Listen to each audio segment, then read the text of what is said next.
মুহাদ্দিস ডক্টর আল্লামা নাসিরউদ্দিন। আসসালামু আলাইকুম ওয়া রাহমাতুল্লাহি ওয়া বারাকাতুহু। হুজুর, আমি একটা প্রশ্ন করতে চাই। জি বলুন। অনেক জায়গায় দেখি ফরজ নামাজে ইকামত দেওয়া শুরু হলে সবাই দাঁড়িয়ে যায়।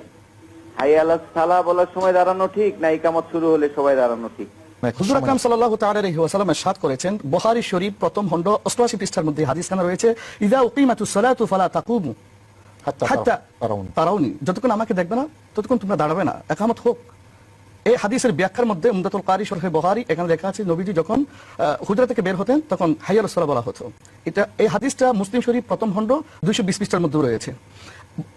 সরকারি বেসরকারি প্রত্যেক মাদ্রাসায় পড়ানো হয়। শরহে ওয়াকায়া প্রথম খণ্ড 136 পৃষ্ঠার মধ্যে লেখা আছে, ইয়াকুমুল ইমামু ওয়াল কওমু ইনদা হাইয়া আলাস সালাহ, যখন হাইয়া আলাস সালাহ বলবে তখন ইমাম এবং মুক্তাদি দাঁড়াবে। এখানে আরেকটা প্রশ্ন নিয়ে ফিরে আসি।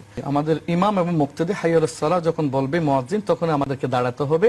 শরহে ওয়াকায়ার প্রথম খণ্ড 136 পৃষ্ঠা বাবুল আযানের মধ্যে রয়েছে, ইয়াকুমুল ইমামু ওয়াল কওমু, ইমাম এবং মুক্তাদি দাঁড়াবে ইনদা হাইয়া আলাস সালাহ, হাইয়া আলাস সালাহ যখন বলা হবে।